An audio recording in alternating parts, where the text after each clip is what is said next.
எதுக்கெடுத்தாலும் புலம்புறவங்க தன்னுடைய நேரத்தையும் வீணடிக்கிறது இல்லாமல் மற்றவங்களையும் நிறுத்தி அவங்களுடைய நேரத்தையும் வீணடித்து புலம்பிக்கிட்டே இருப்பாங்க. இப்படி புலம்பிக்கிட்டே இருக்கிறதுனால எந்த பிரச்சனையுமே தீராது அப்படிங்கிறத உணரவே மாட்டாங்க. இந்த வீடியோவில் எதுக்கெடுத்தாலும் புலம்புறத எப்படி நிறுத்தலாம் அப்படின்னும் புலம்பிகிட்டே இருக்கிறவங்க கிட்டேருந்து எப்படி தப்பிக்கலாம் அப்படின்னும் சொல்லியிருக்கேன். அதுக்கு முன்னாடி இந்த வீடியோவை உங்களுக்கு தெரிஞ்ச புலம்பல்வாதிக்கு ஷேர் பண்ணிவிடுங்க. கண்டிப்பாக யூஸ்ஃபுல்லாக இருக்கும். Welcome to my channel. நான் உங்கள் பிரியா. என் சேனலை சப்ஸ்கிரைப் பண்ணி தொடர்ந்து ஆதரவு கொடுத்துட்ருக்கேன். உங்கள் எல்லாருக்குமே ரொம்ப நன்றி. இனிமேல் சப்ஸ்கிரைப் பண்ண போகிறவங்களுக்கும் ரொம்ப ரொம்ப நன்றி.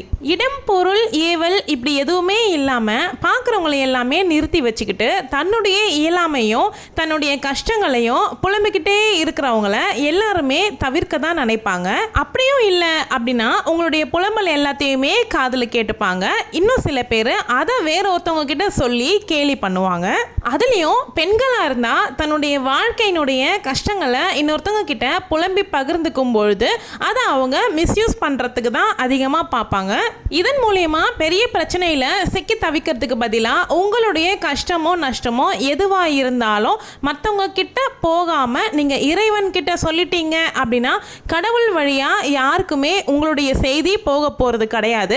அதனால உங்களுடைய கஷ்ட நஷ்டங்கள், சுக துக்கங்கள் இப்படி எதுவா இருந்தாலும் கடவுள்கிட்ட முறையிடுங்க. அதுவே சிறந்த வழி. வாழ்க்கையில பிரச்சனைங்கிறது இல்லாதவங்க யாரையுமே நம்ம விரல் நீட்டி சொல்ல முடியாது. எல்லார் வாழ்க்கையிலுமே பிரச்சனை அப்படிங்கிறது இருக்குதா, அதை நம்ம எப்படி கையாளுறோம் அப்படிங்கிறதுல தான் அதனுடைய தீர்வு இருக்கு. அதனுடைய தீர்வை பத்தி யோசிக்காம எப்பவுமே புலம்பிக்கிட்டே இருக்கிறதுனால எதுவுமே மாற போறது இல்லை. வாழ்க்கையில ஏற்ற தாழ்வுகள்ங்கிறது எல்லாருக்குமே பொதுவானது தான். எல்லார் வாழ்க்கையிலையுமே இது இருக்க தான் போகுது. நம்மளுடைய உள்ளங்கையில் ஒரு கல்லை வச்சுக்கிட்டு அது கண்ணு கிட்ட வச்சு பார்க்கும்பொழுது எவ்வளோ பெரிய பாறாங்கல்லாம் தெரியும். கொஞ்சம் தூரமாக வச்சு பார்க்கும்பொழுது அது சின்ன ஒரு கல்லாக தான் தெரியும். அந்த மாதிரி தான் ஒரு பிரச்சனையுமே.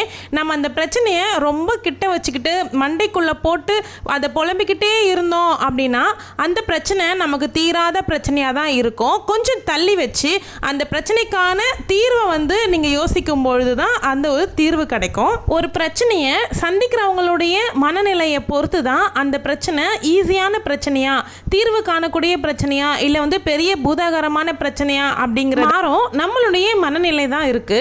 ஒரு கஷ்டமோ இல்லை பிரச்சனையோ எதுவா இருந்தாலும் அது நம்ம கிட்ட வந்ததுக்கு முதல் என்ன காரணம் அப்படிங்கிறத அலசி ஆராயணும். அப்படி நம்ம யோசிச்சா மட்டும்தான் அந்த பிரச்சனையை சரி செய்யறதுக்கோ இல்லைனா அந்த பிரச்சனையிலேருந்து மீண்டு வர்றதுக்கோ நம்மளால முடியும். அதை விட்டுட்டு ஐயோ எனக்கு பிரச்சனை வந்துருச்சேன்ட்டு புலம்பிக்கிட்டே இருக்கிறதுனால ஒன்றும் ஆகாது. இன்னும் சில பேர் இருப்பாங்க, எப்போ பார்த்தாலுமே எனக்கு மட்டும் ஏன் இப்படி நடக்குது அப்படின்னு சொல்லிக்கிட்டே இருப்பாங்க. ஒரு பிரச்சனையை சமாளிக்க தெரியாம எல்லாம் என் தலைவிதி, ஏன் எனக்கு மட்டும் இப்படி நடக்குது அப்படின்னு யோசிச்சுக்கிட்டே இருப்பாங்க. எல்லாரும் நல்லா இருக்காங்களே, நான் மட்டும்தான் இப்படியே இருக்கனே அப்படின்னு நினைப்பாங்க. இந்த மாதிரியே நீங்க சதா சர்வ காலமும் யாரை பார்த்தாலும் நிக்க வச்சு புலம்பிக்கிட்டே இருக்கீங்க அப்படின்னா யாருமே உங்களுடைய பிரச்சனையை காது கொடுத்து கேட்கறதுக்கு விரும்ப மாட்டாங்க. உங்ககிட்ட இருந்து எப்படி தப்பிச்சு போகலாம் அப்படின்னு தான் அவங்களுடைய சிந்தனை எல்லாமே இருக்கும். நம்ம என்ன சொல்றோம் அப்படிங்கிறத எதிராளி கவனிக்கிறாங்களான்றத கூட கவனிக்காம ஏதாவது புலம்பிக்கிட்டே இருந்துட்டு அவங்க நேரத்தையும் வீணடிச்சிருவாங்க, இவங்களுடைய நேரத்தையும் வீணடிச்சிருவாங்க. புலம்புறவங்க நம்ம எதனால எப்போ பார்த்தாலும் இப்படி புலம்பிக்கிட்டே இருக்கோம் அப்படிங்கிறத யோசிக்க ஆரம்பிச்சாங்க அப்படின்னாவே இந்த பழக்கத்தை அவங்க முற்றிலுமாக விட்டுற முடியும். ஏன்னா அவங்களுக்கு ஆசைகள்ங்கிறது கொஞ்சம் அதிகமாகவே வச்சுருப்பாங்க. ஆசைகள்னு சொல்கிறத விட எதிர்பார்ப்புகள் அதிகமாக இருக்கும் பொழுது தான் அதனுடைய ஏமாற்றத்தை தாங்க முடியாமல் இந்த புலம்பல்கள் ஏற்படுது. வாழ்க்கையில் எதிர்பார்ப்புகளை நம்ம கொஞ்சம் குறைச்சிக்கிட்டு அப்படின்னாவே நம்மளுக்கு எல்லாமே சுமூகமா நடக்கும். நம்மளுமே மன நிம்மதியோடையும் உடல் ஆரோக்கியத்தோடையுமே வாழ்வோம். நம்மளுடைய குணங்களால எல்லாரும் நம்ம கிட்ட நட்பு வச்சுக்கிறதுக்கு விரும்பணுமே கண்டி நம்மளை பார்த்தாவே பயந்து தெரிச்சு ஓடுற மாதிரி நம்மளுடைய கொள்கைகளும் குணங்களும் இருக்கக்கூடாது. இன்னும் சில பேர் புலம்பத்துக்கு யாருமே இல்லை அப்படின்னா ஃபோன் எடுத்து வச்சுக்கிட்டு யாருக்காவது ஃபோனை போட்டு மணிக்கணக்காக பேசிக்கிட்டு இருப்பாங்க. நல்லா யோசிச்சு பாருங்க. இப்படி மணிக்கணக்காக பேசி முடிச்சதுக்கு அப்புறமா ஒரு சின்ன மன திருப்தி மட்டும்தான் உங்களுக்கு கிடைக்கும். நம்ம அப்பாடா அப்பாடா நம்ம எல்லாத்தையும் சொல்லி முடிச்சிட்டோம் அப்படின்னு அந்த மணிக்கணக்கான நேரத்தை நீங்கள் எவ்வளோ வீணடிச்சிருக்கீங்க அப்படிங்கிறத யோசிச்சு பாருங்கள். அந்த நேரத்தில் உங்கள் பிரச்சனைக்கான தீர்வை பற்றி யோசிச்சிருக்கலாம்.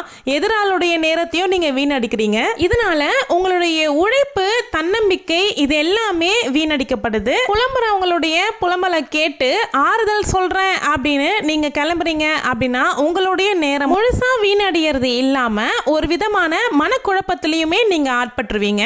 எல்லாருமே ஒரு பாசிட்டிவான பர்சன் கிட்ட தான் பழகணும் அப்படின்னு விருப்பப்படுவாங்க. நீங்கள் எப்போவுமே புலம்பிக்கிட்டே இருக்கிறவங்களா இருந்தீங்க அப்படின்னா உங்ககிட்ட எல்லாரும் நட்பு வச்சுக்கிறதுக்கு விரும்புவாங்களா அப்படின்னு நீங்களே யோசிச்சு பாருங்க. அப்படி நீங்கள் எல்லாருடைய வெறுப்புக்கு ஆளாகிறதுக்கு பதிலாக உங்களுடைய பிரச்சனைக்கான தீர்வை புலம்புற நேரத்தை குறைச்சிட்டு அந்த நேரத்தில் நீங்கள் தீர்வை யோசிச்சிங்க அப்படின்னாவே உங்கள் வாழ்க்கை எல்லாமே நல்லதாகவே நடக்கும். உதாரணத்துக்கு நம்மளே எடுத்துக்கோங்க. நம்ம பிள்ளைங்களை ஸ்கூலுக்கு அனுப்புகிறோம் அப்படின்னா அவங்கக்கிட்ட நம்ம என்ன சொல்லி அனுப்போம்? நல்ல பசங்க கூட நட்பு வச்சுக்கப்பா, இந்த மாதிரி சேட்டை பண்ணுறவங்க கூடலாம் நட்பு வச்சுக்காத அப்படின்னு நம்ம சொல்லி அனுப்போம்ல. அது நமக்குமே பொருந்துமா இல்லையா? நேர்மறையான குணங்கள் இருக்கிறவங்க கிட்ட தான் எல்லாருமே நட்பு வச்சுக்கிறதுக்கு விரும்புவாங்க. உங்களை பார்க்கும்போதே தோணணும், இவங்க நேர்மறையான ஒரு பர்சன், இவங்க கிட்ட நம்ம பேசுகிறோம் அப்படின்னா நம்ம மனசு ரிலாக்ஸ் ஆகும் அப்படின்னு நினைக்க தோணணும். அச்சிச்சோ இவங்கள பார்த்தாவே பேசியே புலம்பியே தள்ளிடுவாங்க, இவங்கள பார்க்கவே கூடாது அப்படின்னு ஒதுங்கி போயிடுற மாதிரி நம்ம நடந்துக்க கூடாது.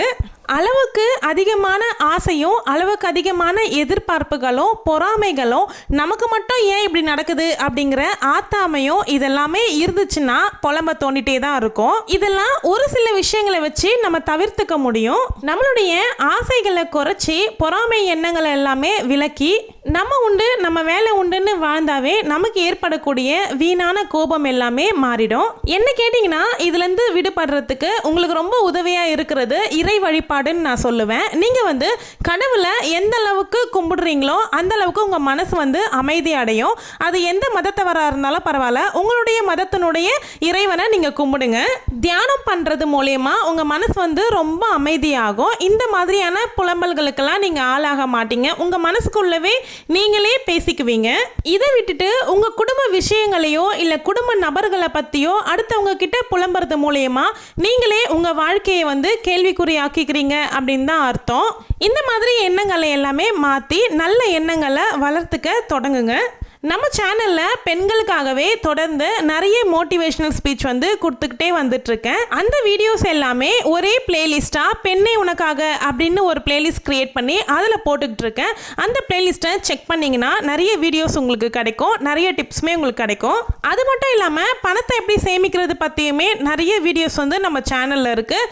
மணி சேவிங்ஸுங்கிற பிளேலிஸ்ட்டை செக் பண்ணிங்கன்னா அதுலேருந்து உங்களுக்கு நிறைய ஐடியாஸ் கிடைக்கும். நம்ம சேனலில் நிறைய லேடிஸ் சப்ஸ்கிரைப் பண்ணாமல் பார்த்துட்டு இருக்கீங்க. ப்ளீஸ் எனக்காக சப்ஸ்கிரைப் பண்ணி வச்சுக்கிட்டு பாருங்க. இதே மாதிரி நிறைய மோட்டிவேஷனலான வீடியோஸ் அடுத்தடுத்து போட்டுக்கிட்டே தான் இருக்க போறேன். ஸோ சேனலை சப்ஸ்கிரைப் பண்ணி வச்சுக்கோங்க. இந்த வீடியோவில் சொல்லியிருக்க விஷயங்கள் உங்களுக்கு பிடிச்சிருக்கு அப்படின்னா இந்த வீடியோ கீழே இருக்க லைக் பட்டனை கிளிக் பண்ணிக்கோங்க, வீடியோவை ஹைப் பண்ணிக்கோங்க. உங்களுக்கு தெரிஞ்ச புலம்பல்வாதிக்கு இந்த வீடியோவை கண்டிப்பாக ஷேர் பண்ணி விடுங்க, அவங்களுமே தெரிஞ்சுக்கிட்டோம். வீடியோ பற்றின உங்களுடைய கருத்துக்களை கண்டிப்பாக கமெண்ட்ல தெரிவிங்க. நீங்கள் என்ன நினைக்கிறீங்க அப்படிங்கிறத நான் தெரிஞ்சுக்கிறதுக்கு ஆர்வமாக இருக்கேன். நம்மளுடைய சேனல் 10,000 சப்ஸ்கிரைபர்ஸ் ரீச் பண்ணுறதுக்கு ரொம்ப கிட்ட போயிட்டுருக்கோம். நீங்கள் எல்லாரும் சப்போர்ட் பண்ணிங்கன்னா நம்ம சீக்கிரமாக அச்சீவ் பண்ணிடலாம்.